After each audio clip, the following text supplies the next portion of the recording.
check and make sure we're streaming, ma'am.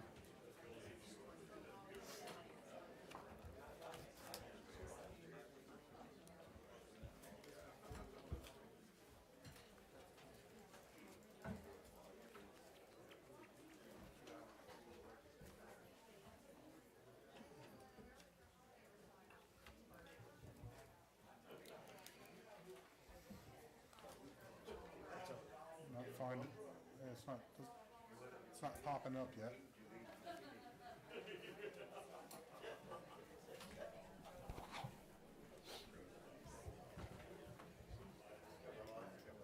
Oh wait, here we go.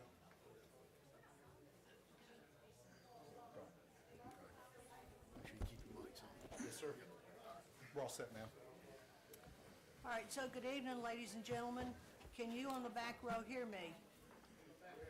All right.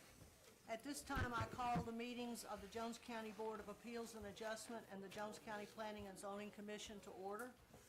First item of business tonight is approval of our November 17th, 2025 minutes as typed.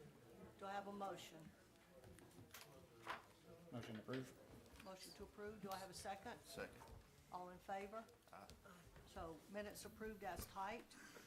The first portion of the meeting tonight will be the appeal hearing. This item is heard by us here, and the decision that's made here tonight is a final decision for that appeal item. The way the meeting works is that the applicant will come forward and present their request.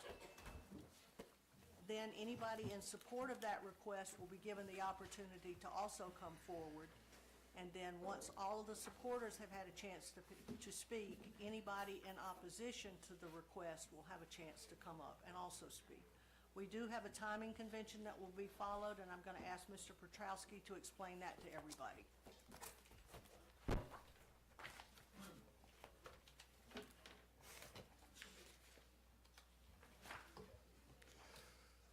Proponents of the proposed zoning decision shall have a minimum of 10 minutes to present evidence, information, and/or argument supporting the proposed decision. Opponents of the proposed decision shall likewise have a minimum of 10 minutes to present evidence, information, and/or argument in opposition to the proposed decision. If the proponents or opponents cannot agree on an equitable distribution of the allotted 10 minutes, then the chairman or his or her designee will determine how to divide the time. In any event, every person who wishes to speak, whether in support, opposition, or otherwise, shall have a minimum of 1 minute to speak. If either the proponents or the opponents of an application collectively take more than 10 minutes, then the other side's time shall be extended. Similarly, if decided by the county attorney or other designee of the chairman, shall keep time. Thank you. Please keep in mind when you come forward, if you choose to speak for or against, you are speaking to the board. You're not speaking to the audience, so please be respectful and professional and talk to the board. If you have questions, present your questions to the board. If you have comments, present your comments to the board, and we will go forward from there. Back to the item for the appeal hearing tonight, it's Ms. Brandy Walker who is requesting a variance to allow an accessory building in the front yard. The property is located at 291 Wilker Circle, and it consists of .97 acres zoned R1, which is single-family residential. Ms. Walker, are you here tonight? Yes, ma'am. Would you come up and talk to us, please? Yes, ma'am. I wasn't expecting this big audience. I have one picture that I printed for you because my printer decided it did not want to work today. We already have, because we're at the corner, we have kind of two front yards. Our corner would be the front yard this way and toward Welker Circle. We already have one building that's there that was a variance from 2007. So this is just, I'll just show you a picture. This is just the idea, it's just a little side view. It's nothing grand. Look like the house. It looks like the house. So it's the same paint color, same shingles, same shutters of the house, consistent with the other property, the other building that's there. Do you have any questions? All right, is there anyone here that would speak in support of this request? Yes, sir. Come up and give us your name and where your home address is, please. Yes, ma'am. My name's Charles Perkins. I live at 115 Welker Circle, right across from them. And I see no reason why this shouldn't happen. I mean, have no problem with it. Thank you, sir. Anyone else here who would speak in support of the applicant's request? Anyone here who wants to speak in opposition to the applicant's request? Does the board have questions? Do I have a motion? Motion to approve. Do I have a second? Yes, ma'am. Any other discussion? All in favor? Aye. So ma'am, this is a final decision and you've been approved for your request. Thank you so much. All right, that concludes our appeal hearing portion of the meeting tonight, and we are now convening the zoning hearing. These items will be heard by the Jones County Planning and Zoning Commission tonight, here, as we are. The Planning and Zoning Commission makes recommendations to the Board of Commissioners, who will make final decisions for the portions of item P1 that concern the data centers as a conditional use in the M2 district, and item P5, which concerns a new M3 zoning category. This meeting will be on January 16th at 6 p.m. here at the Government Center.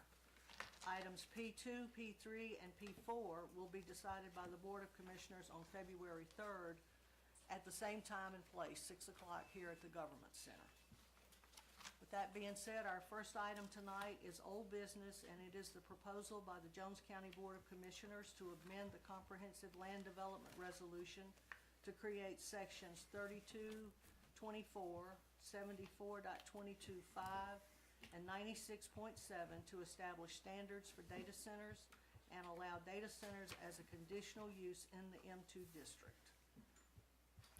Madam Chair and Planning Commission members, my name is Ken Gerard. I am an attorney from the Atlanta metro area from the law firm of Gerard and Davis, and Jones County has retained me to assist them with respect to this ordinance. And Madam Chair, I will be walking through sort of the details of the proposed ordinance that the Planning Commission will have in front of it this evening.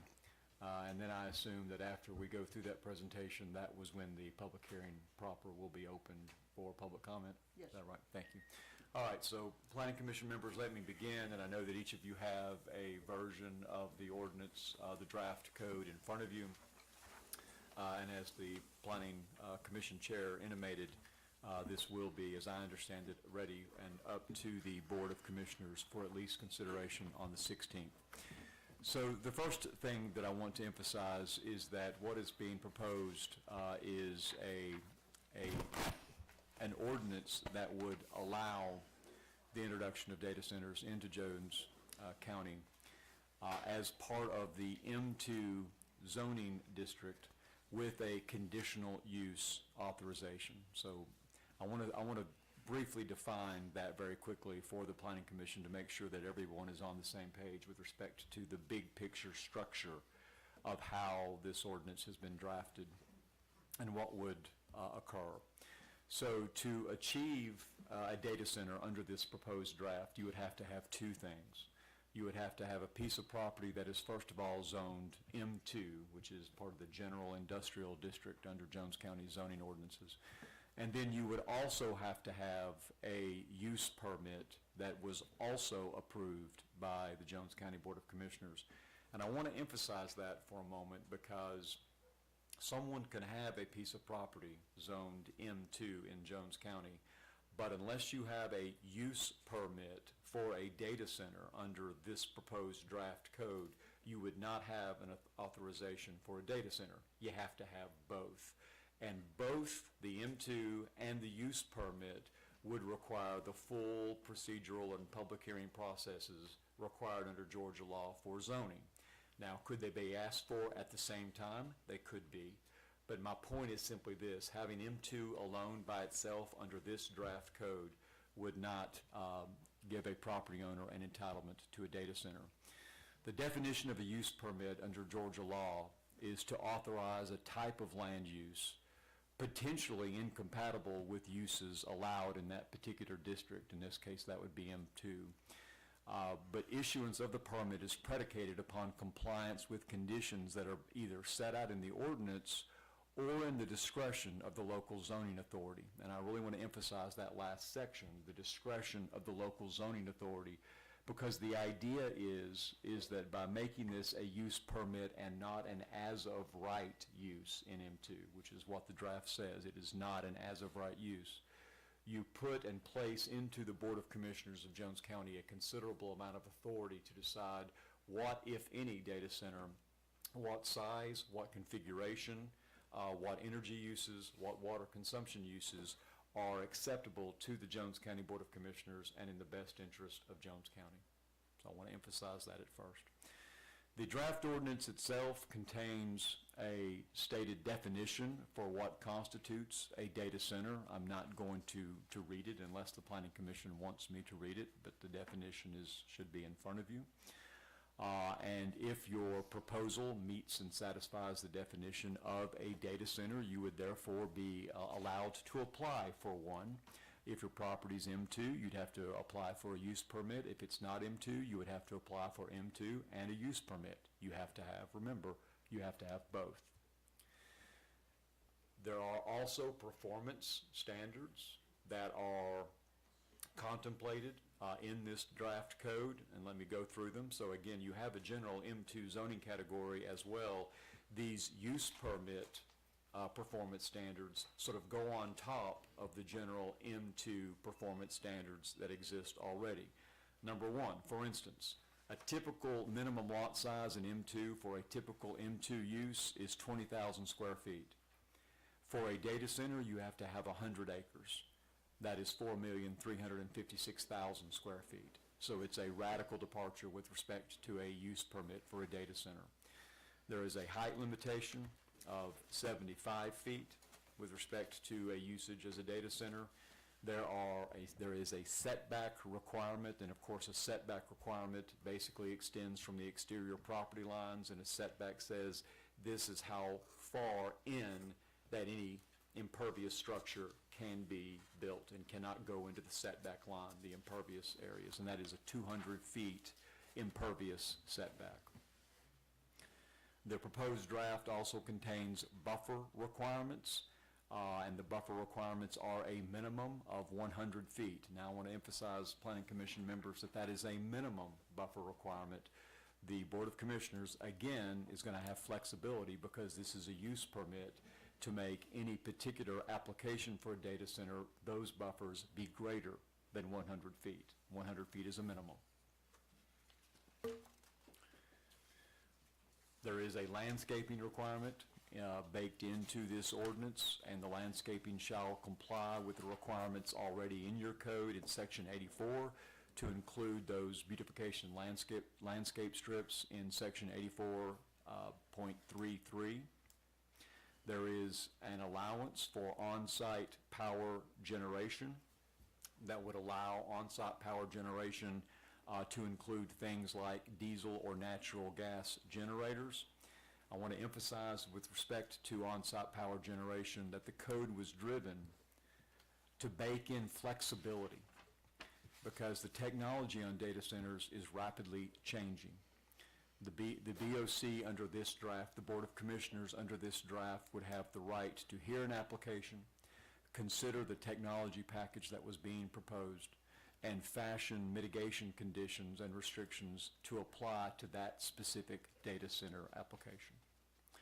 There are lighting restrictions and prohibitions in this draft. There is a noise modeling survey required under this draft, and the noise thresholds that are baked into the code contemplate that during the daytime hours there is a 65 dBA limit at the property line, and during nighttime hours there is a 55 dBA threshold limit at the property line. There is an accommodation in this code for what's called a closed loop water supply, which is intended to mitigate the effects of water usage at the data center level.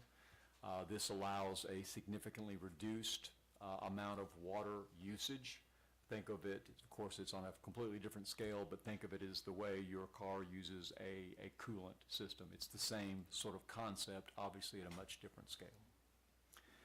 There is a traffic management requirement, or the colloquial, the common usage is a traffic study requirement, is also baked into this ordinance.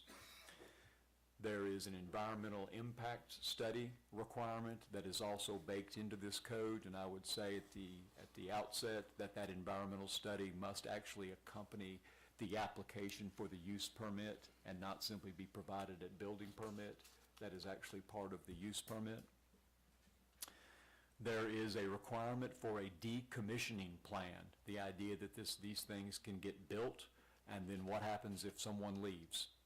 And so there would be a decommissioning plan to also include financial sureties to the tune of bonds to ensure that there are adequate financial resources if a data center locates and then leaves, either prematurely or perhaps even at its natural life. The idea is that entities and owners that seek to put a data center in Jones County would be on notice of these requirements. And then when the Board of Commissioners begins to demand granularity with these requirements, they will have to comply. And then they will have to satisfy the Board of Commissioners with respect to all of these requirements in order to induce the Board of Commissioners to vote in favor of it, such that it is in the best interest of the Jones County citizens and residents. With respect to a data center, the code contemplates that the data center will be on a municipal or a county sewer system. There is a lot coverage requirement that defaults to the general M2 requirement for developments that are on both municipal water and sewer, which that requirement allows actually up to 80% of coverage. It would be my expectation that the actual coverage would be far less than that. And this is where I want to emphasize something else, because I know that the county has received some feedback as to the level of granularity with respect to the location and the sizing of structures that may be contemplated as part of the data center. And I want to emphasize that under your general application requirements right now for any zoning action in Jones County, there is a requirement that they be accompanied by a technically proficient plat that shows the location and the sizing of physical structures on the piece of property. In other words, the Board of Commissioners will know that what is contemplated at the inception. If it is too intense for the Board of Commissioners, they will either negotiate it away or they would have the right to deny it. Board members, that is the overview of the ordinance. Obviously, there's a lot more words in the piece of paper than just what I went over. But I also want to emphasize that a use permit, and I already mentioned this one, bakes in flexibility and allows the Board of Commissioners to sort of curate a solution that they believe is in the best interest of the citizens. Or they have the right to simply deny it. They can do that too. There are issues that the Board of Commissioners is going to have to take on if and when an actual proposal comes to the board. For instance, a power impact statement. Is the introduction of this facility going to increase rates or surcharges on the citizens and residents of Jones County? Does the Board of Commissioners at the use permit stage have the right to ask those questions? Yes. Does the Board of Commissioners have the right to potentially introduce conditions or some sort of condition-based regulation to confirm the understanding of any sort of rate or surcharge increases? Yes. With respect to confirmation of water supply, do we believe that the Board of Commissioners would have the right under a use permit paradigm to get into the details with respect to water usage of a proposed data center? The answer, of course, is yes. Would they have the right to build mitigation conditions around water supply to ensure that the water supply of Jones County is not impacted negatively? Yes. And so I just raise those to you. There is a great deal of discretion afforded in the board by approaching this from a use permit perspective. And Madam Chair, that is my presentation, and I believe it's now to the Planning Commission and to the public. Thank you, sir. Appreciate it. So at this point, we will open the public hearing portion of tonight's meeting for this item. People who are here in support of this, you can come forward and identify yourselves, your name, your place of residence, and say what you have to say in terms of support, sir. Your name?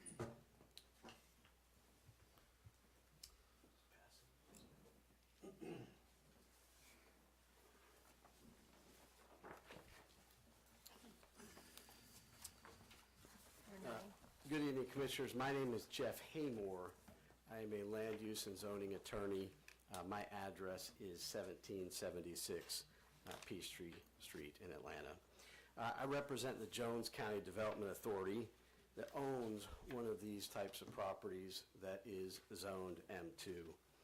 And the Development Authority, as you may know, is tasked by the Jones County Board of Commissioners with bringing industry and jobs to Jones County.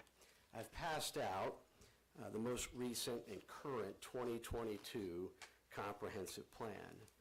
That plan, and this is only selected portions of that, lists economic development first among its goals for the next 20 years.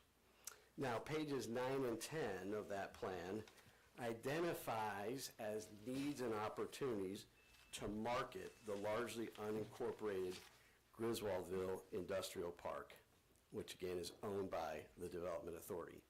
Now, the purpose of the comprehensive land development resolution that Mr. Gerard was talking about is to implement the goals and the objectives of this comprehensive plan that's before you.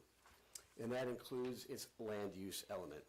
So for instance, on page 34 of that plan, it says, Jones County will continually seek to implement their development ordinances in a manner that promotes growth in accordance with the future land use map.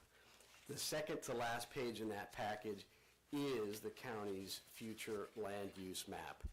The industrial park that's owned by the Development Authority is in the bottom corner of that in the purple or the blue. And so you can see that. That's a little less than 1,000 acres, sort of a bluish color.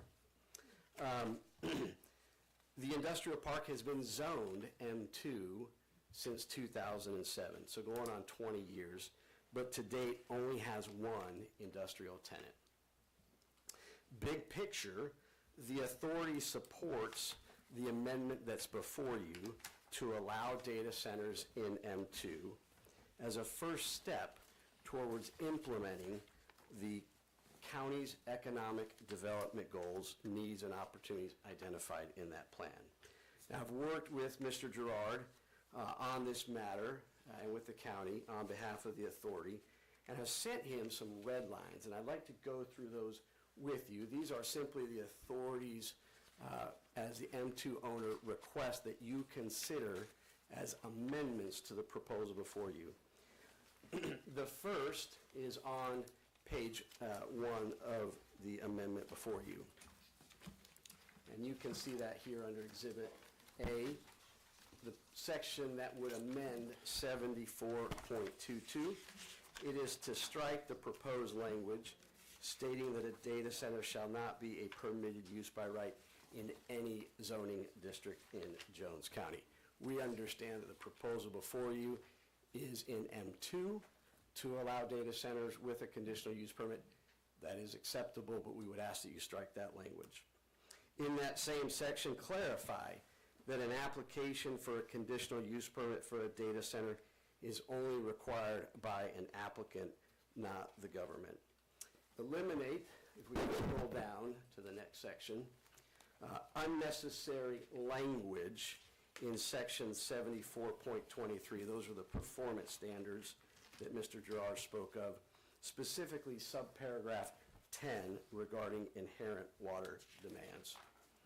Also, on the next page, strike right there under subparagraph 13 the word campus. and I think that was simply a typo.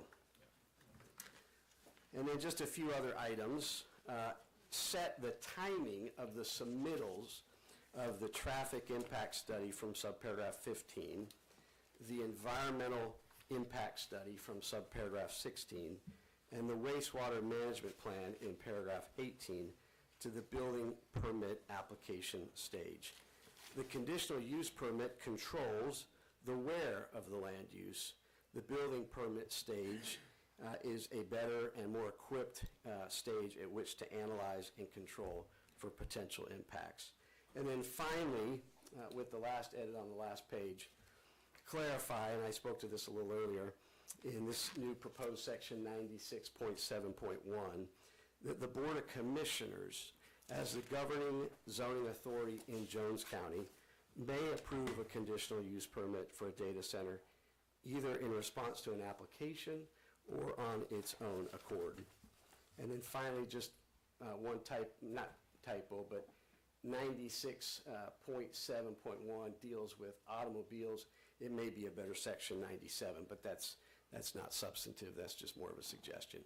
So with that, that's what I wanted to share with you on behalf of the authority, and I'm here to answer any questions later on that you might have. Thank you so much. Thank you, sir. Is there someone else here who wants to speak in support of this item?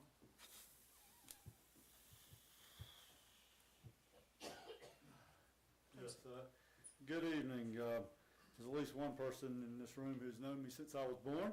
My name is Chris Wieters. I live at 603 Monticello Highway, so I can walk home if I have to.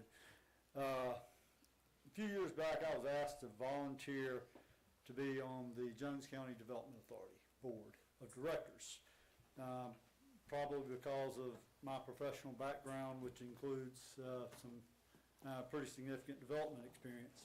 But tonight I'm speaking as a citizen. I'm not representing the Industrial Authority Board. I really regret the acrimony that is surrounding this issue. I've seen this before in other places, but never my home county. I care deeply about everyone that lives in this county, especially the people that live near Griswold Industrial Park, Griswoldville Industrial Park.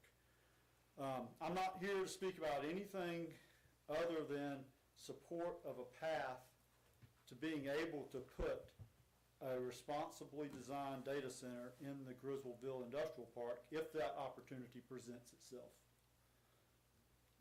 There are droves of people in this county who agree with the position that I'm taking. I'm speaking on their behalf because they don't want to have themselves, their families, or their livelihoods attacked by opponents of data centers. Most opponents are very respectful, but there are a few that have been pretty animated in their attacks. That being said, I want to thank the staff and the consultants of the county that are supporting this effort, and I also want to thank you, the Planning and Zoning Board, for your willingness to serve and for your leadership. I ask that you call the question before you leave here this evening. Thank you. Thank you, sir. Is there someone else who would like to speak in support of this item? All right, is there someone who wants to speak in opposition? Please come up and give us your name and your home address. Chairman, if I could interject for a moment, you might want to see if there's a spokesman because of the 10 minutes, or if we're going to need to distribute that 10 minutes among multiple spokesmen. Tim, I'm just doing 1 minute, so. Might want to hold that then till the 1 minute comments start. Because somebody will have the opportunity to speak 10 minutes continuously, so however we choose to break that up. How do y'all want to handle that? You want 10 minutes consolidated, or you want to parse I'd like to it? hear from Mr. Fletcher. I'm sorry? I'd like to hear from Mr. Fletcher. We're not stopping him. We just, depending on where he wants to talk from. I think most people that plan on speaking in opposition kind of limit it to around 10 minutes, and they're planning on letting as many people talk as we can within that 10 minutes. Okay, go for it. Thank you for the opportunity to speak. I'm Fletcher Sams with the Riverkeeper, 127 F Street, Brunswick. We're concerned about the ordinance that's in front of the board tonight, and it's lacking important drinking water protections that safeguard residents. The industrial park straddles the ridge line separating the Oconee and the Ocmulgee drainages, with Swift Creek to the west on the Ocmulgee side and Big Sandy Creek on the east on the Oconee side. The Masseyville Water Treatment Facility is downstream about half a mile on Swift Creek, and the Hendersonville Water Treatment Facility on Big Sandy is adjacent to the site. We urge the board to extend the moratorium on data centers until proper protections for the county drinking water system is in place. We heard concerns before that the board had concerns about requiring the mere disclosure of hazardous materials, and that would be prohibitive for data center recruitment. I don't feel like that's the case. In fact, tonight I'm skipping a zoning hearing in Spalding that would be their third data center. Spalding has requirements for hazardous and toxic waste within 7 miles of a drinking water source to protect its citizens. Yet it's still able to recruit multiple data centers into their county. We are more than happy to continue working with the county on a proactive ordinance on this during this moratorium. Thank you. Thank you, sir. Someone else like to speak in opposition?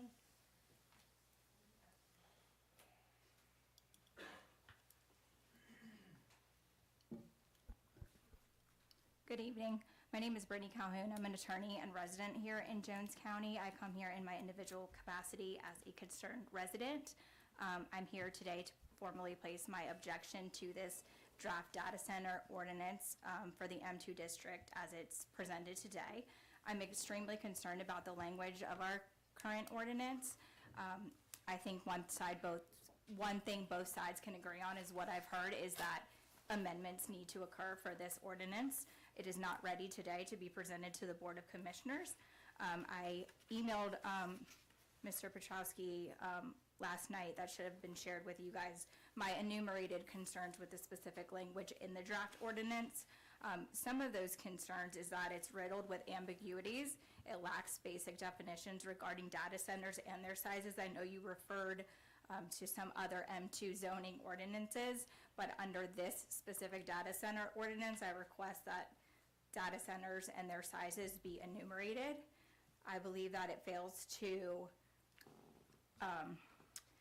the discretionary application process and what is required is ambiguous, and I think it exposes our county to legal risk, litigation risk. It's not objective. It leaves too much discretionary power, and as far as the proponent's request to delay the timing of required documents to be submitted during a permitting phase is absolutely unacceptable. All of those documents, I ask that they be required to be submitted at the time of the application and not during a later permitting process. It also fails to outline who has that discretionary authority, specifically what Jones County Commissioners, Water Department, who has the authority to request for these additional documents, and what it imposes no legal duty on the data center applicant to also comply with those requests for discretionary information.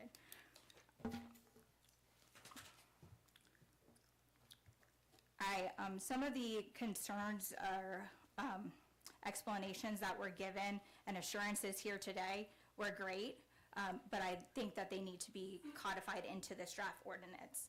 As far as what power can be used, again, I don't want to go into details of all of my enumerated concerns that I laid out in the email, but the on-site power usage, what's allowed, there was specific language about the use of diesel generators that was not limited to emergency use only. It provided no protections for sound abatement as far as those diesel generators. So I respectfully request that you do not take any action on this draft ordinance as it's presented today. Make necessary corrections to incorporate the community's concerns with this ordinance and to assure that we mitigate all litigation risks from both sides. Thank you. Thank you. Someone else like to speak? My name is Alexander Lefholtz, 177 Stewart Farm Road here in Gray.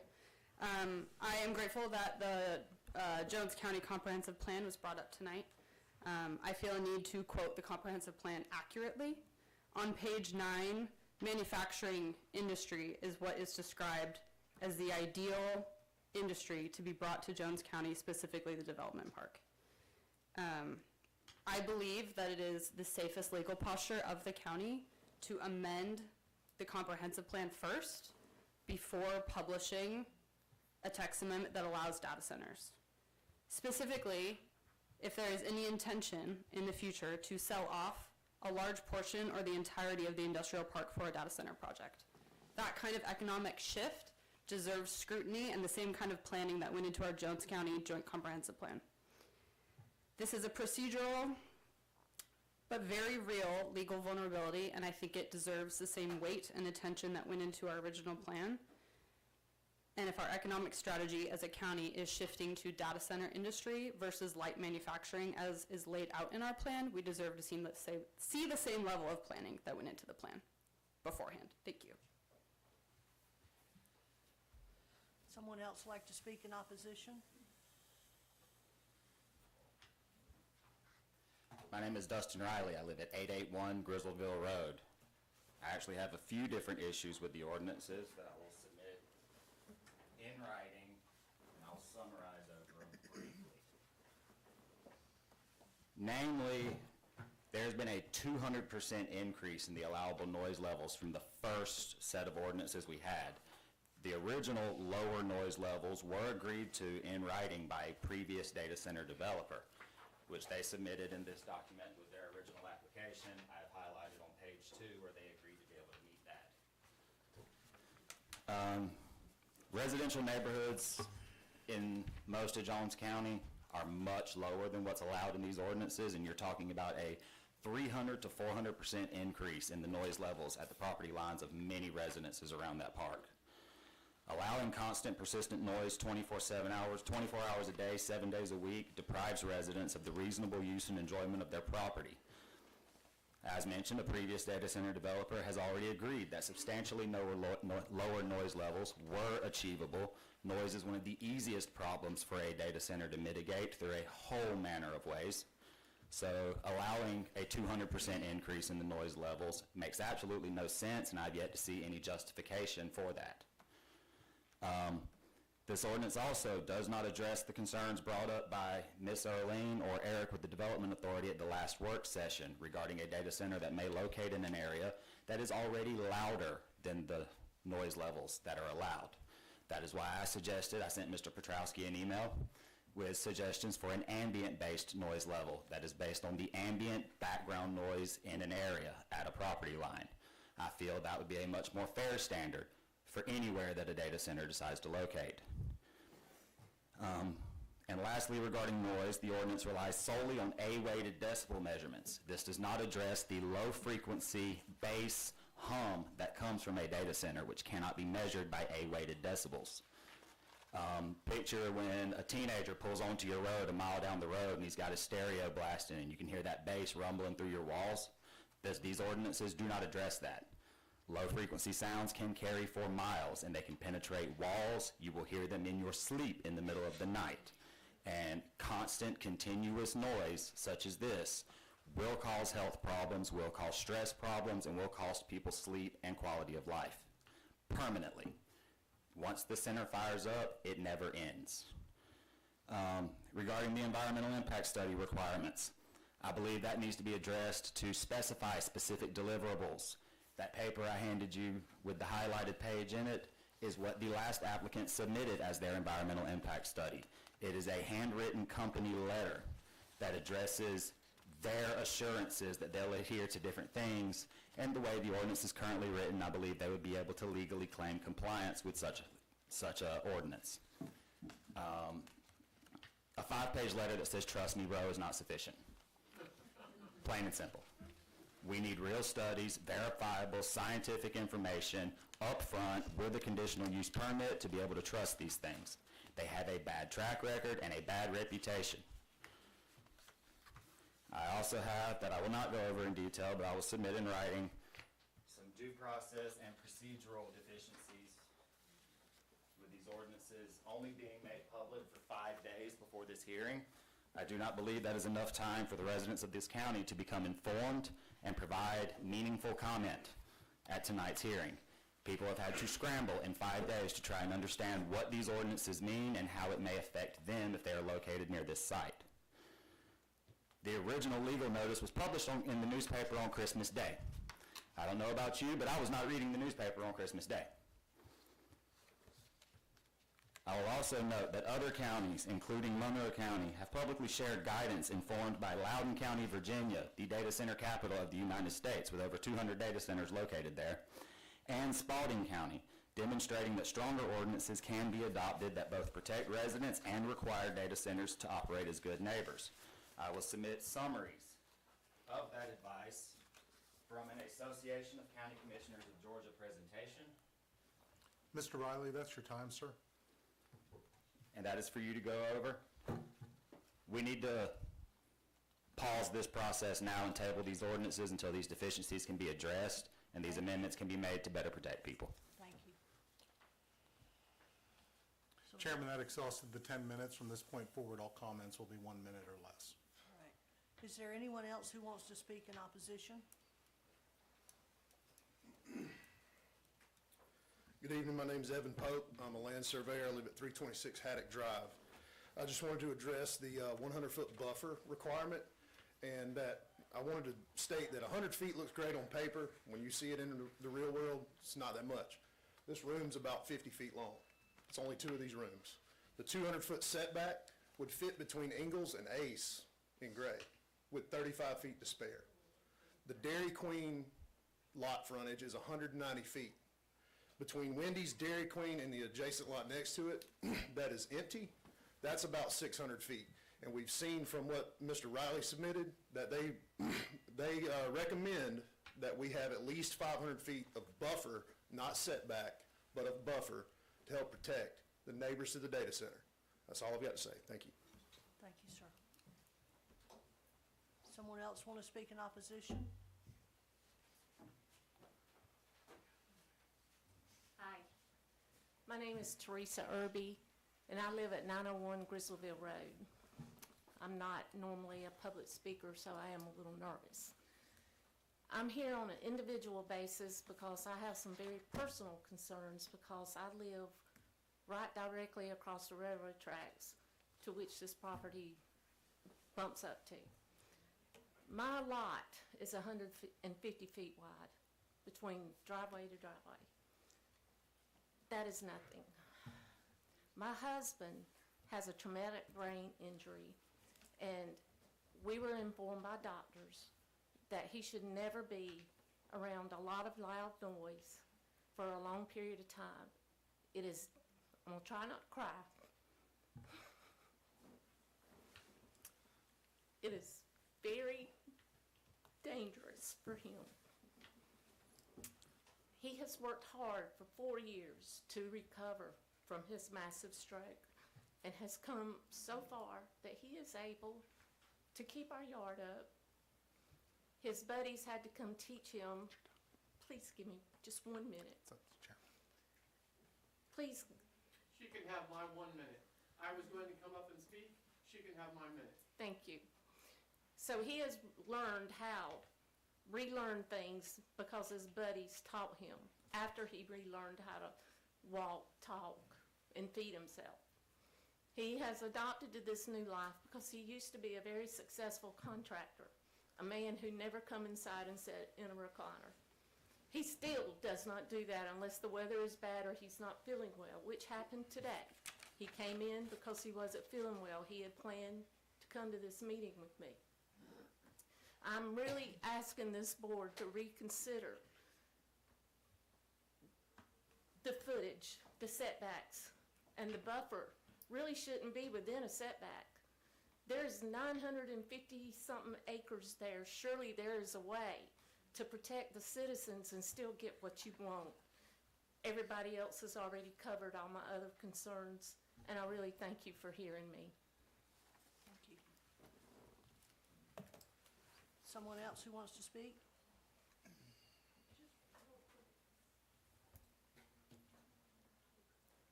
Good evening. My name is Ryan Wilson. I live at 248 Chambers Road. The proposed ordinance, I just wanted to discuss some additional decommissioning procedures that should be included that were not included. Those decommissioning procedures I would offer should include provisions for decommissioning partial or shell facilities not housing electronics. So the decommissioning that was proposed in the ordinance talks about the disposal and reuse, recycling of electronics and electronic components.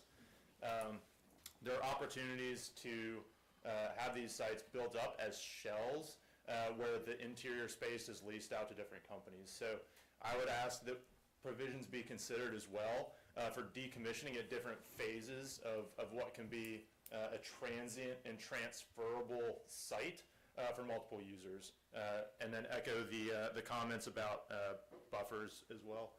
In the Loudoun County, Virginia area specifically, they found that having a dense natural barrier plus that 500 feet was helpful. So I'll echo that as well. Thank you.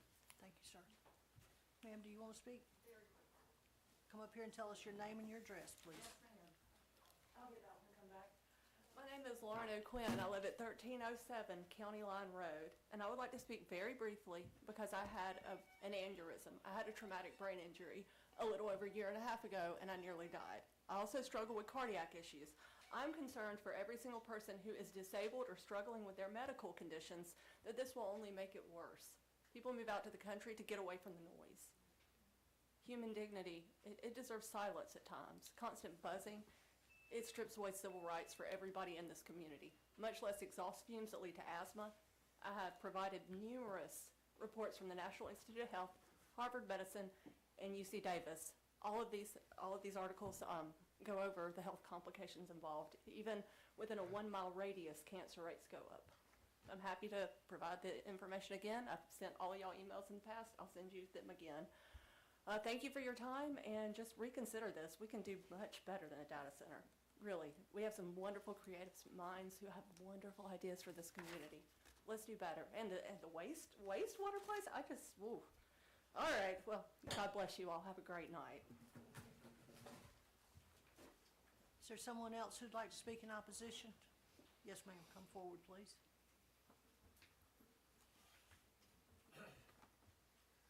My name is Krista Shook. I live at 378 Twin Lakes Pull your Drive. microphone down just a little bit. Sorry. Tell us again, please.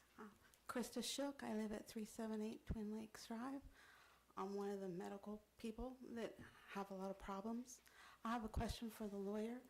Who in the, not having the contract that you were reading from, who has the hiring and paying of the environmental impact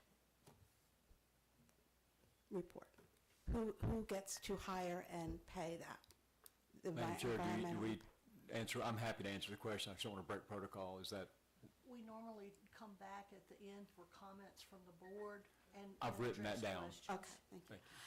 So most of my concerns have been talked about already, but I was talking to someone in Michigan who was having data centers built next to them 2 weeks ago, and they are already having problems. She said they were warned they would have problems receiving email. They have had power outages, and it's not even completely running. I didn't say anything about water because I didn't want to go there with her. But, and I believe she even said they were having problems with phone. Everybody else has already brought up the issues, the noise, the water, and the health issues, the long-term health issues. I have too many to list, but I don't want any more. So I would please ask you to consider, as things are progressing so dramatically in our world, anything that our studies are going to be outdated, is what I'm saying. Our environmental studies are already outdated. Thank you. Thank you, ma'am. Anyone else who wants to speak in opposition? I don't usually do this. My name is Tabitha Brown. I live at 155 Wishbone Road. I'm simply here as a concerned citizen.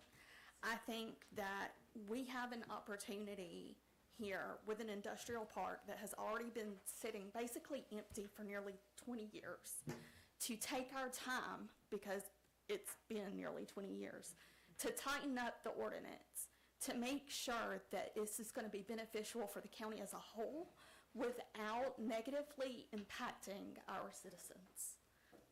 I think that everybody can get what they need, and not just a data center, but any industry. You know, we need to really think about our citizens, the people that have to live near it, and tighten up what our ordinance say, because just because it's a minimum, that doesn't mean that it really sets any sort of comfort to a minimum. Let's tighten up those minimums. That's all. Thank you. Thank you. Someone else want to speak? Yes, ma'am, come up, please. Oh. Whoop, next. Anyway, my name's George King. I live at 160 Fortville Road in Gray, and I've owned property in Gray for 50 years and lived here 20, so I'm a resident now. But anyway, my profession is engineering. I'm a professional engineer and have been for 50 years in heating and air conditioning. And my one question is about the closed loop system.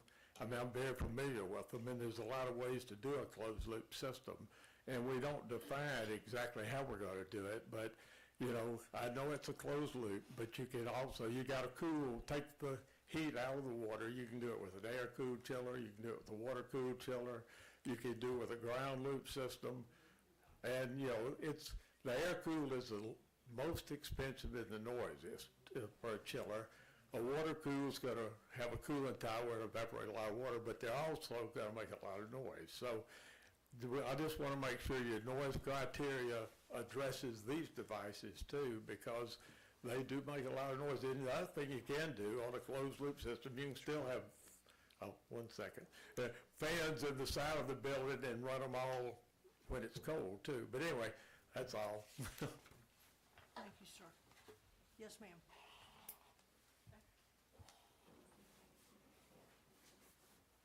My name's Teresa Bainhorn, and I live at 148 Hidden Hills Drive, which is about a quarter of a mile from the proposed location.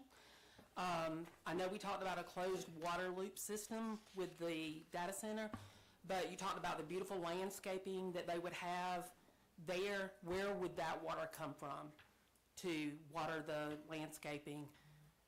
Because some of the literature that I've read is they used a lot of water, sometimes more than what it even called for with the data center to address the landscaping. The emission of the generators, and somebody's already asked that question, so I won't go there. And one thing about the health issues, because I am in the healthcare field, was about the noise. And one article that I saw, it said that a lot of data centers, they don't emit a high-frequency, ear-piercing sound that easily damages hearing, but rather a low-frequency humming noise that has a much more subtle effect on people. Although you may not be cognitively aware of the sound, your brain is, and it's constantly processing that noise 24/7. Okay, I'm just going to, a few things. Yes. Cognitive impairment, sleep disturbances, stress, anxiety, increased risk of vascular symptoms. And then one other thing I want to mention is how many people will this data center employ?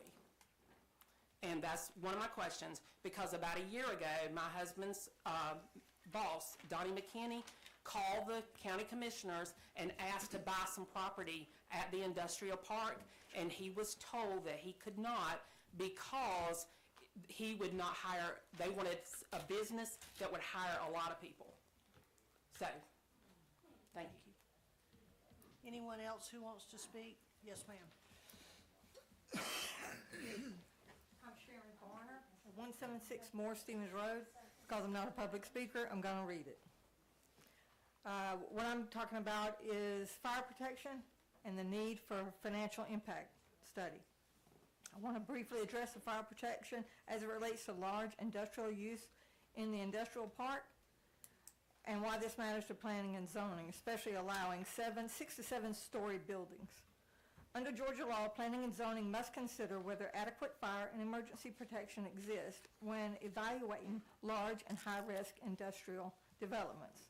The Georgia Zoning Procedure Law requires zoning decisions to protect public health and safety, and the Georgia Planning Enabling Act requires planning to consider public facilities, including fire protection.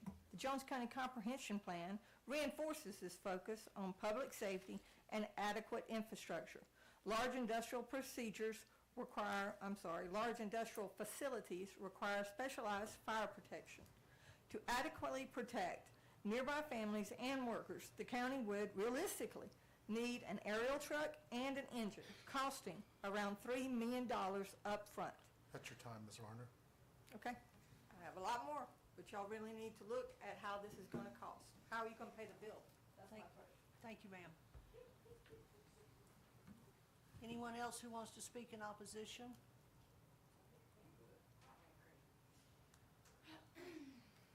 Hi there. My name is Michelle Sabero. I live at 259 County Line Road. Been a resident here for just over 10 years. I'm an implant, though, from Northern Virginia, so just so you guys have an idea of where I've been. I'm going to try and read this off in less than a minute. If I can't, I'm going to hand these out to you guys, okay? While I'm not an expert in outdoor air quality and pollution, I am somewhat knowledgeable in the field because it relates to indoor air quality, which is the nature of my business. Data centers typically rely on large fleets of emergency standby generators under EPA regulations. There is a clear distinction between emergency and non-emergency operation. During a true emergency, generators may operate without any hourly limit, and those hours do not come towards regulatory caps. Under the federal level, non-emergency operation is limited to 100 hours per generator per year, and you guys know 50 hours of certain limited non-emergency purposes. While individual generators may comply with these limits, large or hyperscale data centers operate many generators at once. This creates cumulative emissions and noise impacts, especially during testing cycles and emergency events. Combined emissions of nitrogen oxides, fine particulate matter, they affect nearby neighborhoods, particularly sensitive populations such as the elderly and children. Recent study, am I at my minute? Okay, so what I'm going to do is basically, you guys are a little too open with your environmental impact study, also with the generators. A moratorium, to me, seems like the appropriate thing to do, since you have so many varying opinions. Thank you, ma'am. Okay. So, I'm gonna give this straight to him, That's fine. and then I have an extra copy that I'll give you guys. Thank you, ma'am. Anyone else want to speak in opposition?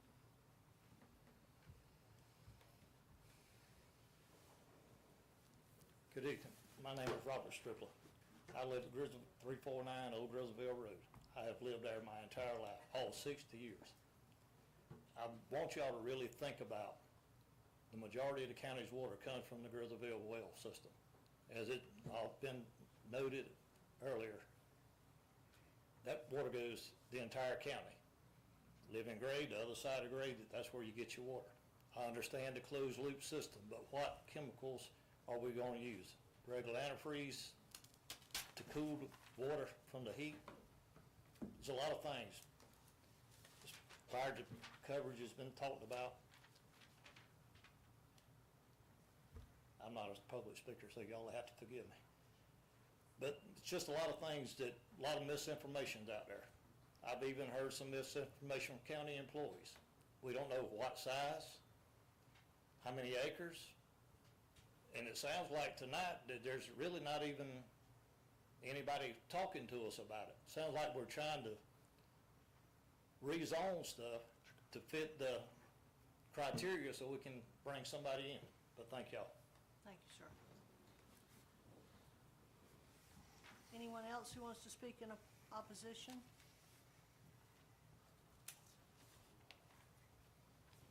Good afternoon. My name is Dwayne Davis.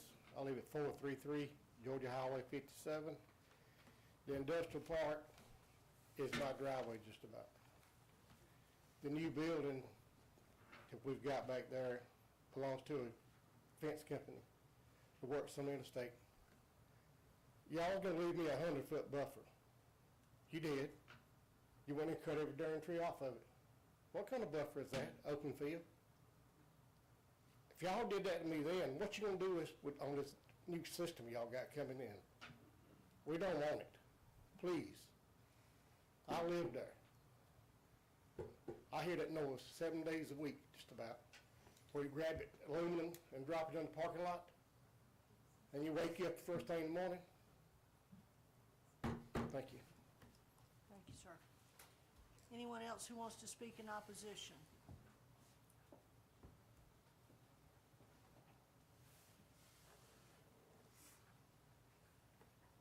Good evening, folks. My name's Rob Samowski. I live at 613 Bowen Hill Road. Folks, there are enough warning signs here that anyone with eyes can see that this is a huge roll of the dice.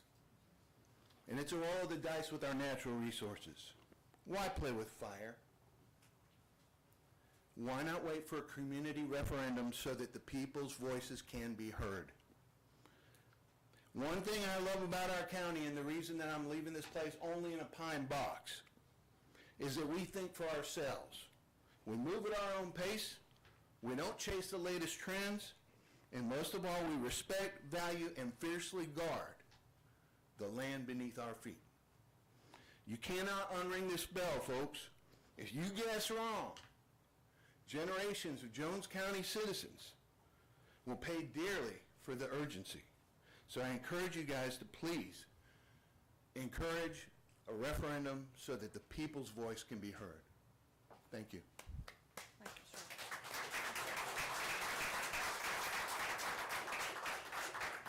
Anyone else who wants to speak? Okay, I said I wasn't gonna do this because I'm not a public speaker. I'm Vicki Reed, I live out in Wayside. Reed, did you say? Reed, R-E-I-D. Thank you. We had 5 generations growing up out there in Wayside. Y'all started replanting this, planting over there on 18, instead of even trying to put it in the industrial part first. This company that has this land that's on 18 has land parcels all over Jones County. And we would like y'all to consider that too, because if they can put it rezoned on 18, you can rezone anywhere in Jones County. We don't want to mess up our country, our county. We don't want to make it ugly with big old buildings. And that's all I have to say. Thank you. Anyone else who wants to speak?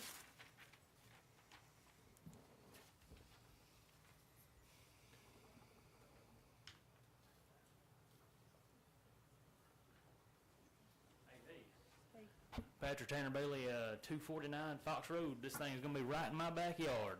I live with my grandmother since college. Love my grandmother very much. My mama is my favorite person. And, yeah, it's gonna suck. Y'all do y'all.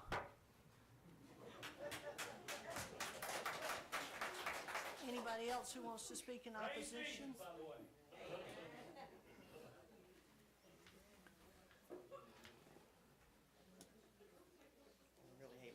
My name is Connie Wells. My home address is 583 Pioneer Road. And I would just encourage y'all to do a moratorium. Even though this gentleman said there are a lot of people in support of this, you can see there's a lot that are not. And you really need to take that into consideration.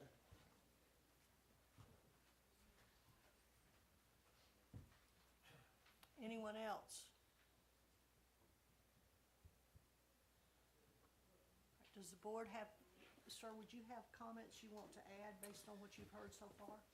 Madam Chair, thank you, and I guess that may end the public hearing. There's no way I'm going to be able to sum up, and I won't even try to. The comments, they speak for themselves, and they should be, of course, respected.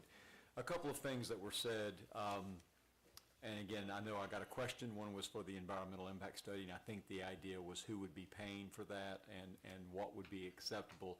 Well, the idea would be that the developer or the applicant would be funding the environmental impact study. And going further, to the extent that there is a concern that the environmental impact study was a shell or a piece of paper that wasn't worth what was written on it, it would be rejected. It would be rejected by the board. It would likely be rejected by the director. And I want to emphasize, that leads me to wanting to emphasize something about this. And again, I don't think there's much confusion, but I heard a couple of comments that made me want to clarify. Tonight, there is no applicant In other words, we're not looking at a particular plan for a discrete data center, so that's not on the table. All that is on the table this evening is for the Planning Commission's recommendation on a text amendment to the code that, to be fair, would set the table for an applicant to make application, but there is no application right now. There's no building, there's no footprint, there's no entity, there's no company, there's no nothing right now that's in front of the Planning Commission. And so, again, I also want to emphasize that because that this is being approached by Jones County from the context of a use permit, Jones County has the right, of course, to simply say no to any applicant that comes in. And I want to emphasize that as well. There was another comment, I believe it was pertaining to the landscaping and what the water requirements would be for the landscaping. Again, that is one of those granular details I just don't have the answer to, because to answer that question, we'd have to have an applicant with a plan, with a square footage, and a parcel. And we don't have any of those things right now. So I say all that to say that's the best I've got right now with respect to the discrete questions. A lot of information was provided by the community, and a lot of it was really strong. Thank you, sir. Comments from the board or questions? I would like to say something in No, a ma'am. positive light. We're done. Thank you. Well, it was actually to thank you guys. Well, thank you for that. Very quickly, I just wanted to say, I know everybody here works hard. And I've lived here 55 years. And I have faith that you guys could come up with something that would make everybody feel better and calm us down. Thank I'm you. just asking that all these things. Ma'am, be thank done. you. Comments from the board?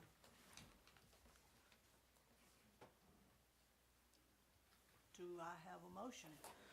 Comment, please, ma'am. All right. Okay, so on one hand, we've got this proposed revenue stream. On the other hand, we've got all these issues, and we have a long, long way to go. We're just not there yet. That's my humble opinion.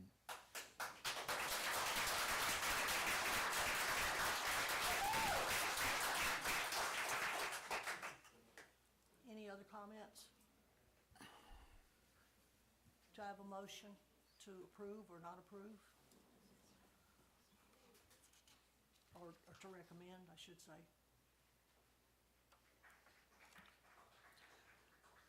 I'd like to make a motion. I'd like to make a motion that we continue to work on this and we table it, because we're not ready, according to this guy. We've got work to do. All right. Do I have a second?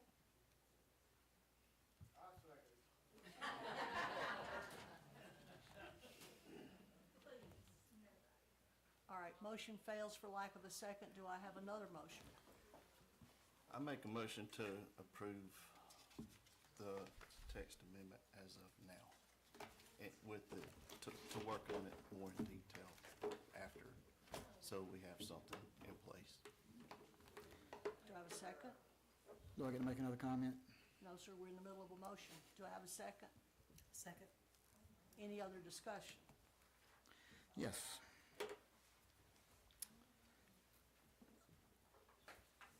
Most of you were here in September and August, and I want you to understand what happens here tonight and how it moves forward to Friday night when the Board of Commissioners get to vote. Director Petrowski, Madam Chairman, ladies and gentlemen, members of the board, and all of our guests, I would like to remind everyone that this process is not exactly as it seems. First of all, we have this legislative body. We make recommendations. We make recommendations only. What happens here tonight is expected to go before the county commissioners for their decision on this Friday evening, January 16th.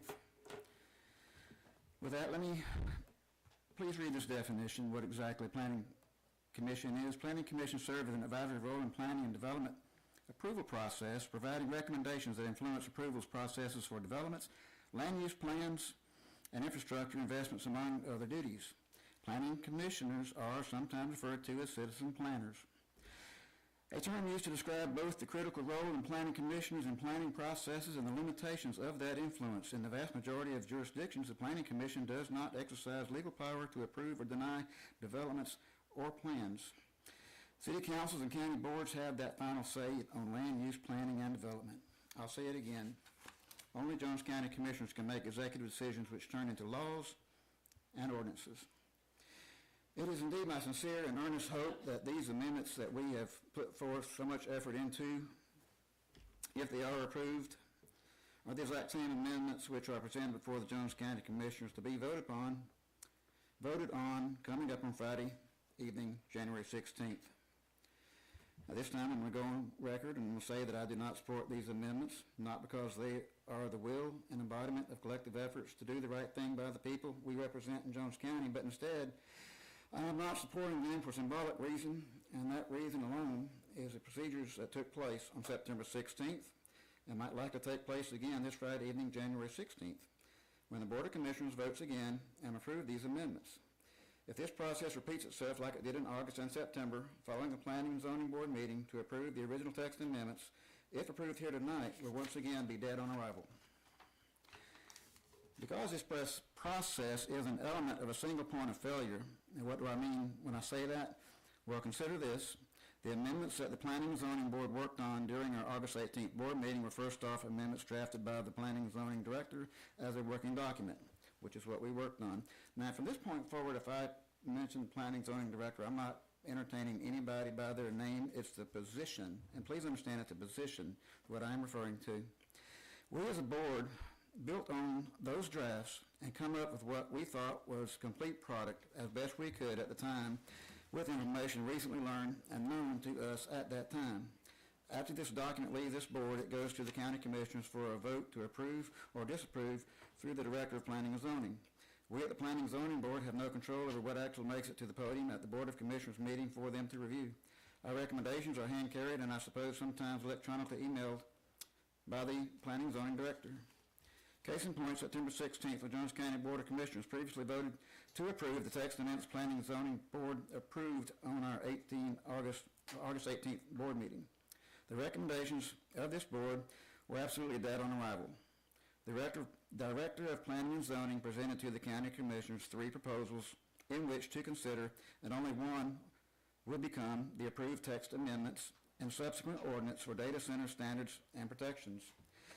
Proposal number 1 was the Jones County Planning and Zoning Board's approved recommendation. Proposal number 2 was from a regulated community. Proposal number 3 was Planning and Zoning staff, which meant Planning and Zoning Director himself. All this is public record as to what happened next. When asked about the final version of the text amendments provided by the Planning and Zoning Board, and the Planning and Zoning Board had a chance to review the final revisions, the Planning and Zoning Director informed the Commissioners that the Planning and Zoning Board had not seen the final draft that they had completed on their August 18th board meeting, which was true. We had not been emailed or seen the final revisions that would have been sent to Board of Commissioners for their approval or disapproval that evening. He further goes on to advise Commissioners that he recommends that they do not use the proposal number 1, which was recommendations of the Jones County Planning and Zoning Board from August 18th. Instead, he recommended that they approve either proposal number 2, which was the regulated community proposal, or number 3, which was Planning and Zoning staff proposal. Mr. Hoyt. Just to be clear, I personally do not know what Planning and Zoning staff represents other than Director's unwritten version. Mr. And that- Hoyt. Yes, ma'am. Please direct your comments to the motion that's on the table. I am, ma'am. I'm wrapping it up right now. In that pivotal meeting, the Planning and Zoning Director goes on to say that proposal number 2 and number 3 were virtually the same, meaning it did not matter to him which of the two which they voted to approve as long as it was not the proposal of the Planning and Zoning Board.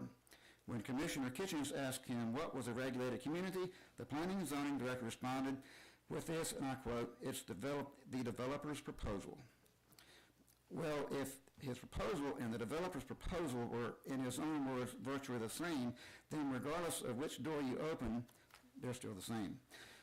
Now, having said all that, it saddens me to know that really, the County Planning and Zoning Board may be once again exerting all this effort into crafting amendments that would become ordinances that are likely to once again be shoved aside and make way for language of developers.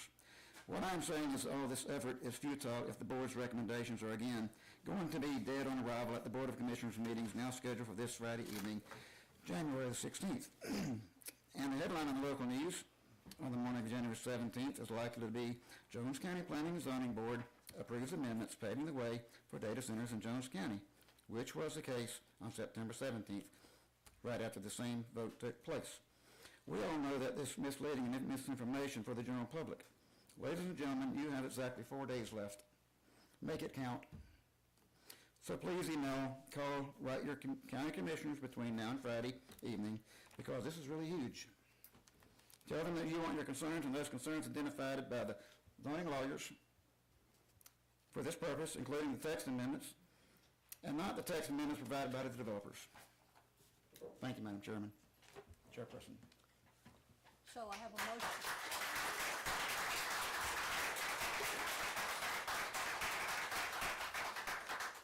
I have a motion and a second on the table.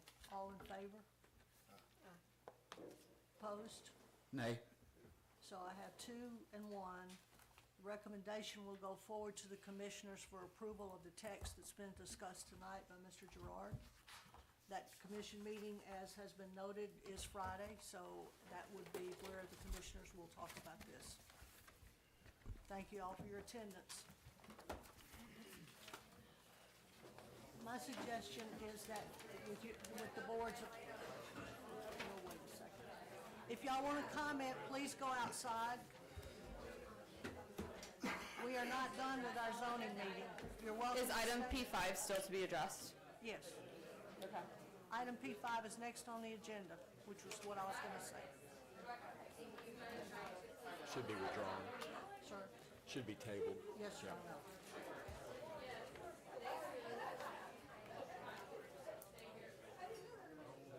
If you have comments, please leave the room and take your comments outside.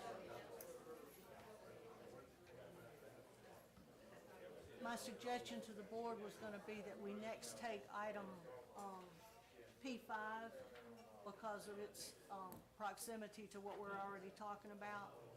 So at this point, the next item on our agenda is going to be, if anybody wants to talk, please go outside and talk. If you stay in here, you're in here for the meeting. The next item that we're going to discuss is P5, which is a proposal by the Jones County Board of Commissioners to amend the Comprehensive Land Development Resolution to create sections establishing a new M3 zoning district. Madam Chair, Yes. at this, No? I'm sorry, what? The next item to be discussed, can you hear me now? Yes, ma'am.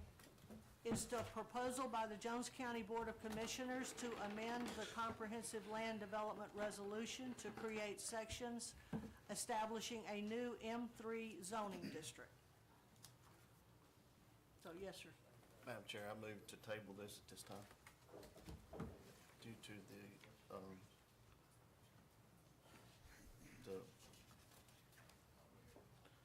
the ordinances between Mr. Gerard, the guidance from him on the M3. Right, Madam Chair, the M3 as a standalone zoning designation is not ready and is not going to be ready for a little bit. So, So I have a motion to table at this time. Do I have a second? A second. Any other discussion about the M3? All in favor? Aye. So 3. So the M3 zoning has now been tabled. There will be no other conversation about it tonight. Will there be public notification? Yes, ma'am, there's always public notification about the zoning meetings and what the contents are. I'm sorry? I said thank you. Yes, ma'am. All right, so now we're moving on to item P2, which is Reeve Solutions, who is requesting a conditional, or which is requesting a conditional use to allow composting on the site of the old cannery to be located inside one building. This property is located at 1664 Highway 22, and it consists of 15 plus or minus acres, which are zoned M1, which is wholesale and light industrial. Is there someone here to represent Reeve Solutions? Madam Chair, while he's walking forward, I may take my leave, and Ms. Brody may come up and assume her assigned place, and I Thank will you for take your my help leave. tonight, Thank you sir. all, members of the commission. Could you tell us your name, please? Yes, ma'am. Michael Koenig. I'm with Rev Solutions. Rev, I'm sorry. Yeah, it's fine. I live at 113 GMC Road, Northeast in Milledgeville, Georgia, so not very far from here. I know exactly where that is. So what we're proposing to do is we're proposing to create a compost center very similar to that. That's been done in Athens, Clarke County. Athens, Clarke County does food product as well. We're not going to be doing any food product. We're also going to be doing it in an enclosure, so it won't be subject to any rainwater or any environmental impacts. The concrete slab that we're on is a 12-inch concrete slab, so there will be nothing affecting. We won't be using any water. All we'll be using is minimal electricity to add air to the compost, and that creates bugs to eat the compost, and it creates a black soil just like this. Sir, talk to us, please. Oh, sorry. And if anyone wants to see the different processes, I have different processes in my truck. So, but very, very environmental friendly. We have backing by the Master Gardeners Association, the Arboretums. It's been a very successful program. Instead of putting this into a landfill, we're putting it back into the neighborhoods. Athens, Clarke County sells all of their compost at half the price that any of the landscapers do, and they never have any left over. They sell out every single year, so the product really stays in the community. We've been operating for 20 years in this area. We've been actively composting for 8 years. We have programs in Monroe, Baldwin, and Jackson. And I've had several questions from Trish Ann. I've been working with Nick Cannon out at the cannery. I did get some conversations and some emails for Mr. and Mrs. Garrett, which I called them about right away.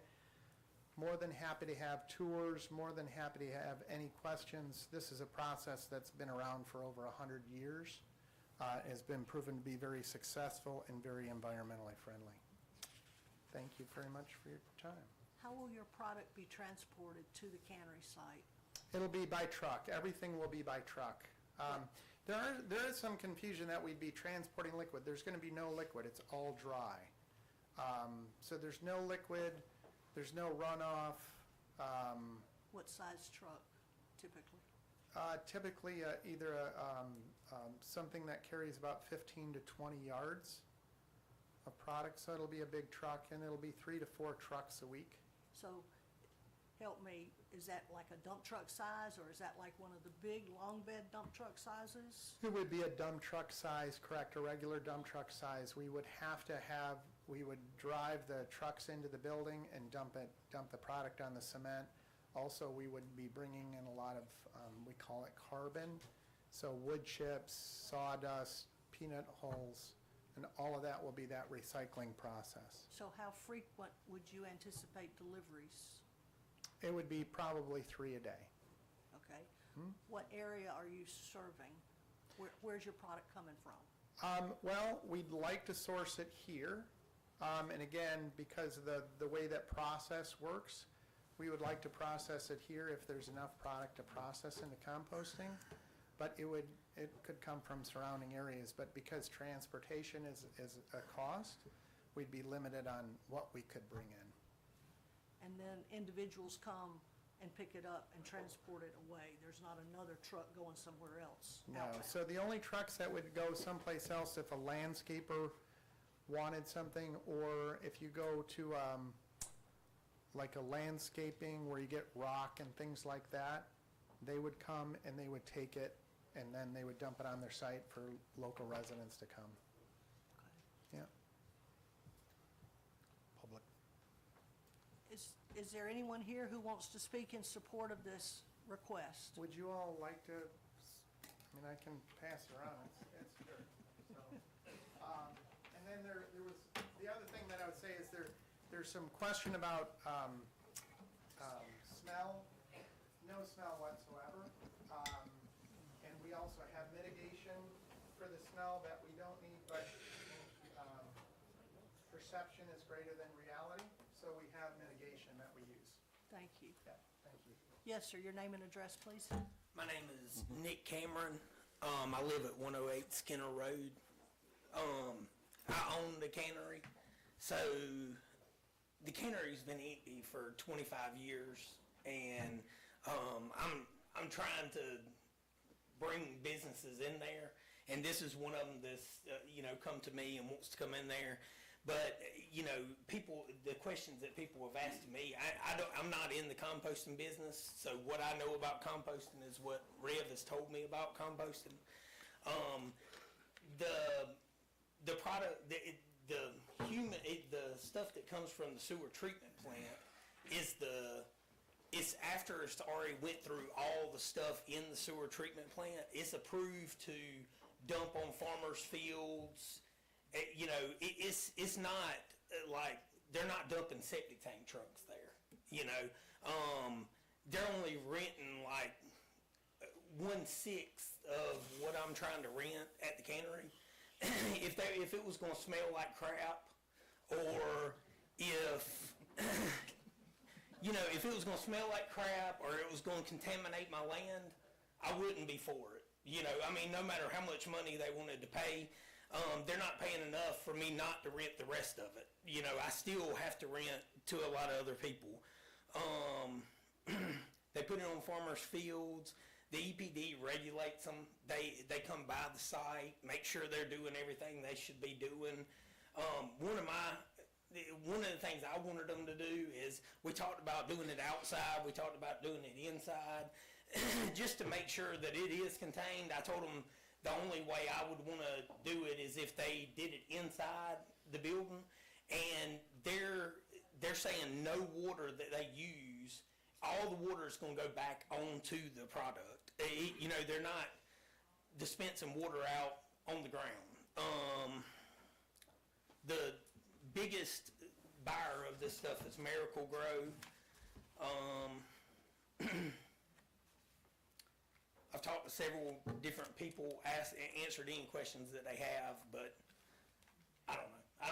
I think it's going to be good for Haddock, and the cannery's not convenient to anywhere. It's about 10 miles from Milledgeville, 10 miles from Gray. So, we have to be open-minded on what we're going to do, and I really don't think this is going to have any environmental impact on, the area. If I did, I wouldn't be for it, Thank y'all. Thank you, sir. Anyone else who wants to speak in support? Do I need to say my name again? Please. Dustin Riley, 881 Grizzleville Road. I have been a sustainability coordinator for the film and television industry since COVID. I have personally dealt with, at last count, over 40,000 pounds of compostables and multiple commercial composting facilities. He is correct in saying that when the composting process is done correctly, there are no noxious odors or pollutants that involve it. At most, the smell is similar to that of the forest floor, which is nature's compost yard. Any farmer or gardener in this room can tell you the benefit of some good quality compost. I garden myself. I love using compost. We use it from some of our vendors. I think he would be a great fit for the county. I've looked into his business deeply. He is a reputable business with a good track record, very environmentally responsible, and dealing with waste in this matter is the most environmentally friendly way to deal with it. If that doesn't assuage the concerns of residents in that area, then you could add a condition to his permit: no noxious odors may leave your property. Like he said, sometimes it's better to look better than you'll actually be doing. And if they don't want him in that area, we have a 955-acre industrial park across the street from my house that is desperately in need of some manufacturers. And I would much rather have a compost facility across the street from my house than a data center. Thank you.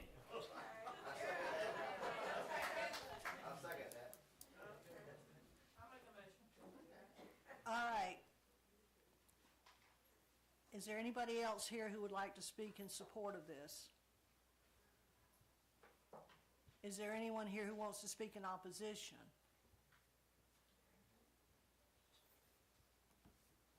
Tell us your name and where you live, please.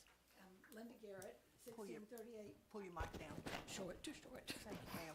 Okay, I'm Linda Garrett, and my property, 1638 Highway 22 East, is adjacent to the cannery.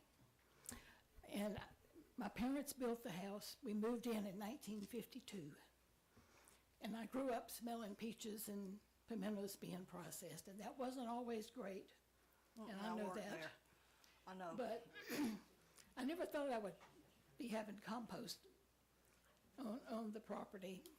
And, you know, the guys, Mr. Cameron and Mr.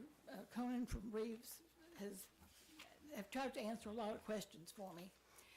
And people keep saying that it's not going to smell, but I'm worried about as it grows in volume, is it going to smell? Because it is human waste that's been processed. And when all those little worms start working on it, does that smell?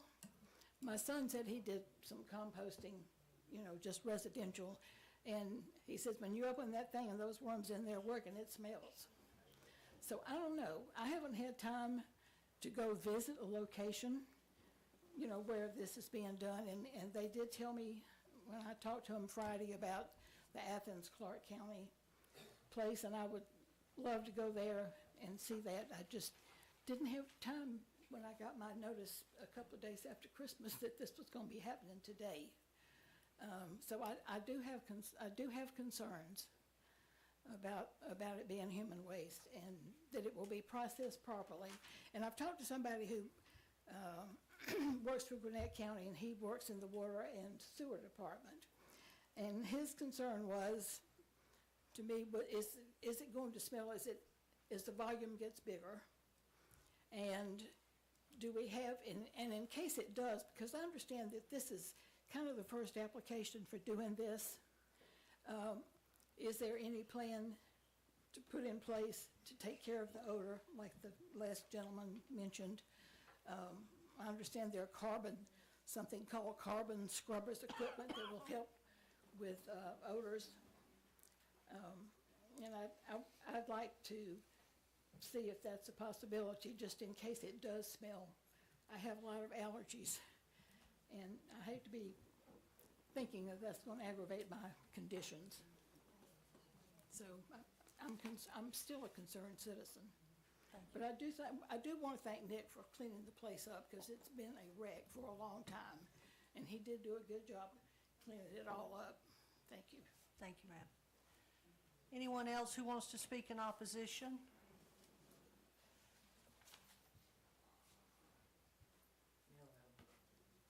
I'm Melissa Bivens. I'm at 102 Waterfront Drive. I live in Milledgeville. I used to own the property 2 doors down from the cannery. Now my family's in it. My niece and my nephew, and my sister owns part. And I have some concerns about the letter that was sent out, because only 2 houses on Highway 22 received the letter that was sent saying that there was a notice of public hearing. It never once in the letter mentions human waste compost. It only mentions composting. Even I'm looking at a copy of the application for conditional use that Nick signed and applied for, and it still says composting. I still haven't heard him say the word human waste. We haven't heard it from the people looking to do the business yet. They still haven't said human waste. If you look up the Rev Solutions, there's not a whole lot out there on what they do that is developing this new process and technology that they keep discussing. I know he just wants to compost. I know that Milwaukee, Wisconsin is doing it with a company called Milorganite. They've turned it in their public waste into fertilizer. And in the process, they've polluted Lake Michigan, and they've caused a lot of problems in their community. And I don't think it should be in Jones County. I don't see how one man can rent one building and take off with someone else's property and start a production like this with no EPA, no water contours, nothing. Y'all haven't brought anything up except for you have one guy who wants to rent one building and do this magnificent thing. He walked around with his jar all over town Friday. He didn't tell anybody it was human waste. I mean, I think there's a lot to be discussed here. It's not just swipe the pen, let this man have carte blanche to maybe contaminate our county. Human waste has metals, contaminants. There are all kind of problems with human waste. People take drugs, they have cancers, disease. This waste product is not really for growing anything edible. That's not being discussed. So I have a lot of concerns. And I think it's bad for Jones County, and I don't like the direction Jones County's going in. I haven't lived here in years, but I don't know what's happened to this board and the community. But it's not going in the right direction. Okay? And I'm thankful I don't live in this county because I don't like what I'm hearing all night long. Okay? That's it. Thank you. Thank you. Anyone else who wants to speak in opposition? Sorry. I'm Tina Whittier. I live at 102 Waterfront. Speaking for some family members that couldn't be here tonight on 1590 State Route 22. Just following up on what Linda said and what Melissa said about the short notice, the lack of transparency with the letter that was sent. They sent a plat out with just an outline of a parcel. Within just a couple of days, we're supposed to respond to this. It's, do you have EPA approval? You know, what is the approval? Do you have a plat with the survey of the contours? Just in case there was a catastrophe, some kind of an emergency, where is this going to go? You know, the environment, the air, you know, and Linda spoke about having, you know, breathing issues, buffer requirements for this type of process. You know, what is that? There's a ponds all around it. What if there was an emergency situation? How is that handled? And then generations of health issues, possibly. The air quality leaching into the soil. I just think that this needs to be looked a little further before any kind of approval is made. Thank you. Thank you, ma'am. Anybody else who wants to speak in opposition? Questions from the board members?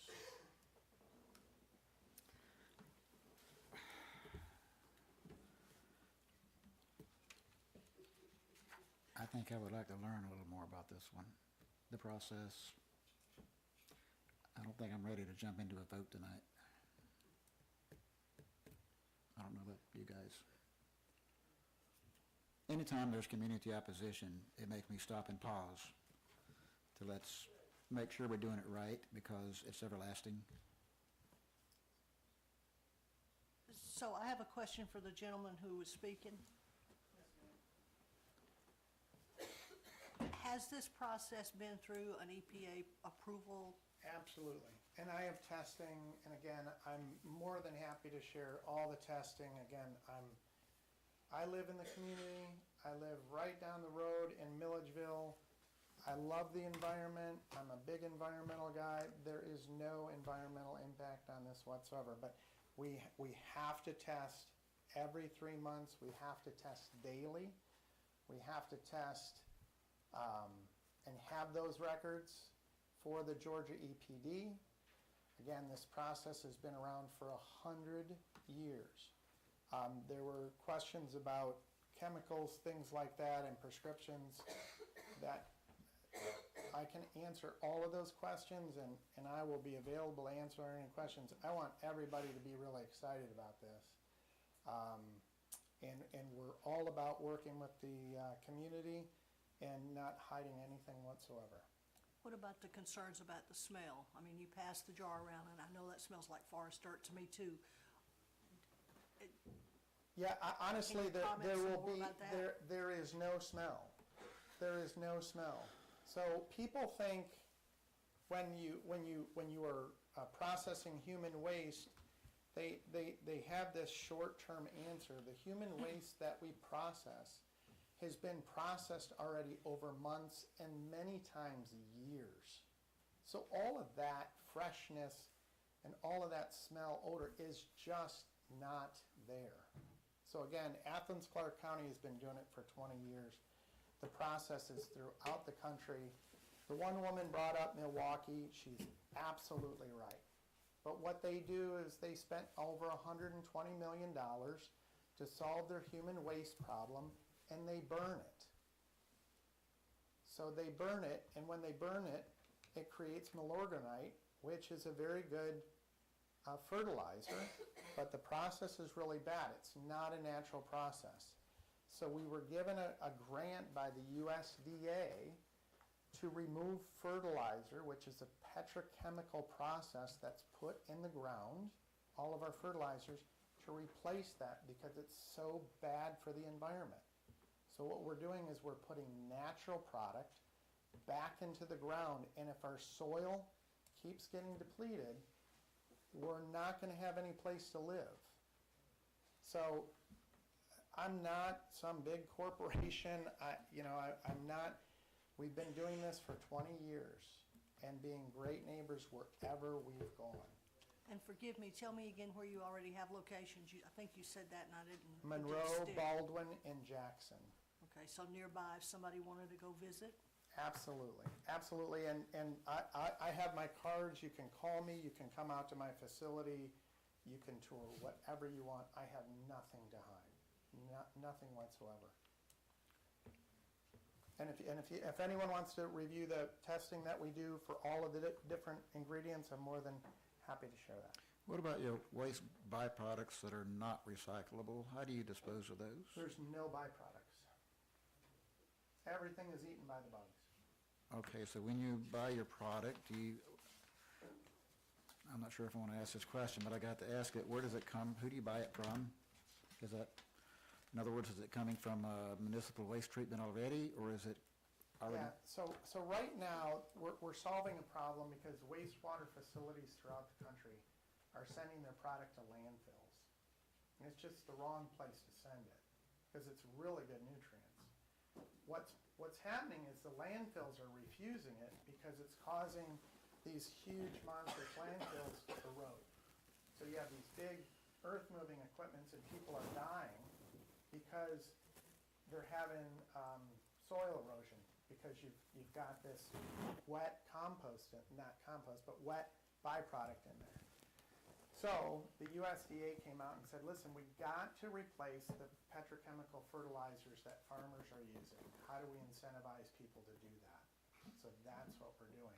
And we're going to municipalities who are now getting shut out of landfills, and they're saying, okay, we can burn it, just like they do in Milwaukee and invest $1 million, or we can do it like we've been doing it for 100 years and just naturally compost it. I'm in favor of tabling it, and I'd like to visit one of these facilities nearby, and maybe some other community members could do the same that are in opposition or on the fence about it, unless you guys want to vote on it. You have to vote to table it. Any other comments from the board? So the matter that you're getting is dry, basically. Correct. There's no wet in it whatsoever, correct? Correct. Okay. There's no, so right now it's a B, class B. So farmers will take it and they'll spread it all over their fields because it's a very good nutrient. What we're doing now is we're taking that class B and we're putting it with carbon, which is abundant everywhere. And there are people just wanting to give it away. And we're making that into the soil that I'm talking about, that gardeners all over the country, all over the world are using, and your tomatoes and everything else will look better, grow better, and you don't have to put a petrochemical fertilizer on it.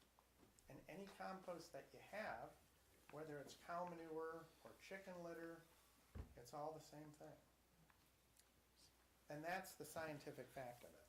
So what about the water runoff concern that was expressed? And you talked about water a little bit. Talk a little more about There's that. no water runoff. All as we do is we take the refuge, we call it, and we put carbon on top of it. So it's 1 part refuge, 3 parts carbon. Which is dry. Which is all dry. And so we put it on there. And then, and when I say the word dry, it's not dripping wet, it's not in buckets, it's, you know, it's just in a dump truck, but it doesn't seep anywhere. But it's, so anyways, and then we put air underneath. So the only electricity we use is the electricity that you use to blow up a bouncy house. You put that air underneath there, you mix the two together, and these enzymes grow, and they decompose the carbon, and that's what you get is the dark soil, which is rich in nutrients, very good absorption for water. So with the clay that we have down here, this is an excellent supplement to it. And I've been using it for years and years and years. Well, I'm encouraged by what I'm hearing, but I would like the opportunity for people in the community to see more. I mean, even if there's YouTube videos on this process, There is. would be helpful. There is. I think it would be worthy if we table this for a month. So do you want to make a motion? I'm making the motion that we table this for tonight. Do I have a second? I'll second that. Any other discussion? All in favor? Aye. Yes? So, sir, right now it's tabled for some additional review. I am so sorry. That's fine. So then, does it come up the next meeting, or that has yet to be determined? This will be on the agenda for the February 20-something meeting of this board. That'll be I apologize to y'all. February 23rd. Okay. Can we get your business card? Sure, of course. Thank you, sir. All right. Oh. Thank you so much. What did you have exactly? It's just, Okay.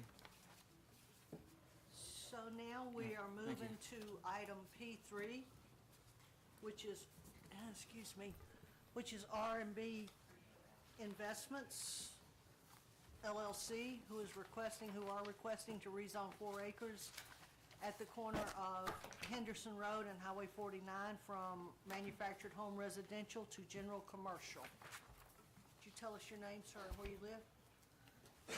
Hey, good evening. Brandon Henson, 1389 Highway 18 West in Gray. So I am part owner of R&B Investments with my dad. We purchased this property a little over a year ago as an investment property. A friend of ours had the property. It's right at 65 acres, as you can tell. So after doing some due diligence, clearing the property, based off of what we can see, we're looking at rezoning just the corner of the property. I think it was in the, I don't know if you have the drawing that we submitted, I'm sorry, I didn't bring it with me. It's right under 4 acres on the corner of Henderson Road and Highway 49, which is directly across from the Wathall Oil gas station that's currently there.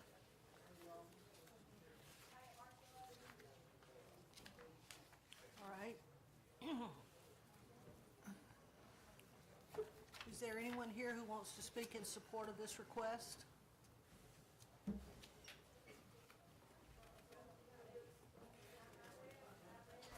As you can tell, Brandon is my son. The height runs in the family, but I'm here definitely in supporting this. As Brandon said, we did purchase the property as an investment, and as we all know, I think we calculated from there to the railroad track, going back towards Milledgeville, there's already 11 tracts of commercial property, and of course, there's also lots of commercial property already zoned going back towards the ballpark. So we're just here on the agenda, and hopefully if there's any question that you guys have, we can call us back up. Thank you. Thank you, sir. Anybody else in support of this request?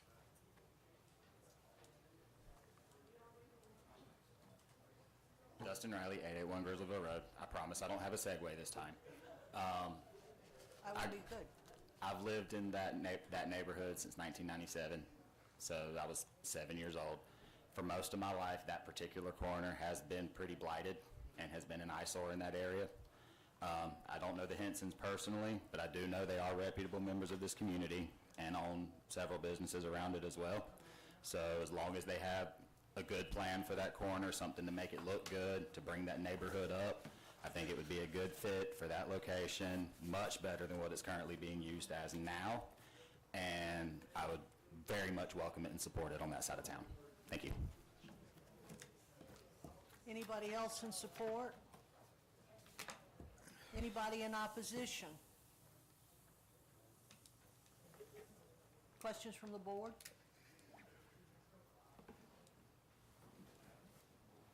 Do I have a motion? I'll make a motion to approve. Do I have a second? I second that. Any other discussion? All in favor? Aye. So this will go forward to the commissioners, but it goes into the February 3rd meeting, okay? Forward as a recommendation. Item P4 is, I hope I'm saying this right, Florine Abrams Ross, who is requesting a conditional use to allow a single-wide. Property is located at 139 Cali Drive, and it consists of 1 ± acre zoned Ag 1, which is agricultural rural. Yes, ma'am. You want to tilt that down just a smidgen and tell us about it? Well, I purchased that property next door to my daughter. I once lived in Jones County like 13 years, and I moved back to Baldwin County. I was hoping to put a single wide up there. I was approved for a single wide, and then I decided I better go check and see what can be put on that property. And come to find out, I had to put a double wide. And I'm really looking for something that I can maintain myself without a whole lot of qualities of rooms. And it would be nice for me to be next door to my daughter. I live in Baldwin County present. I have a very small, old mobile home there, which I reside in now.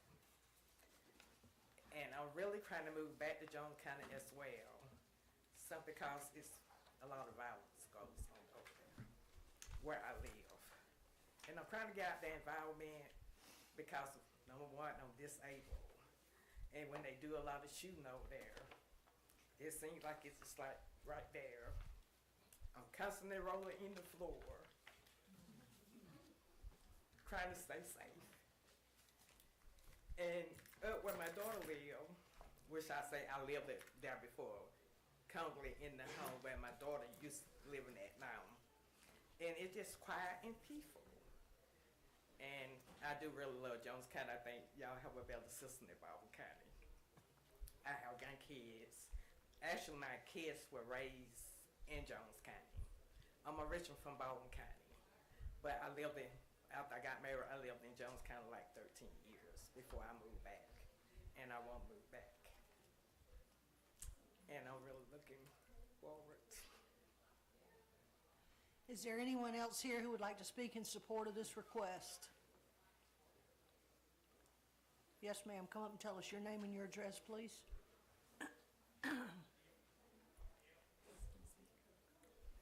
Hello, I'm Lakeisha Ross Taylor, and I'm her daughter, and I really look forward to having her back with me. And like she said, she doesn't need a double wide, anything big, and the majority of the homes back there are single wides, so I don't see a problem, in my opinion.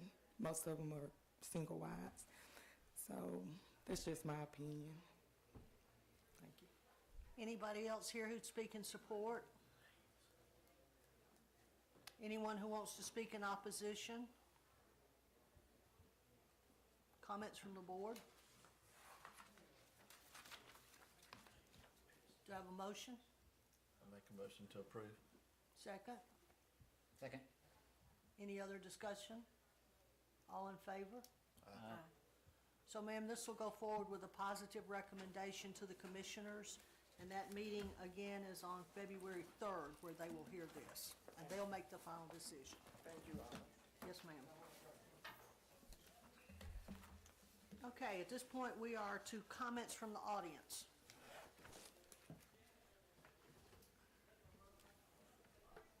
Comments from board members. Do I have a motion to adjourn? Make a motion to adjourn. Do I have a second? Second. All in favor? Aye. All right. So thank y'all for coming this evening, and we are officially adjourned.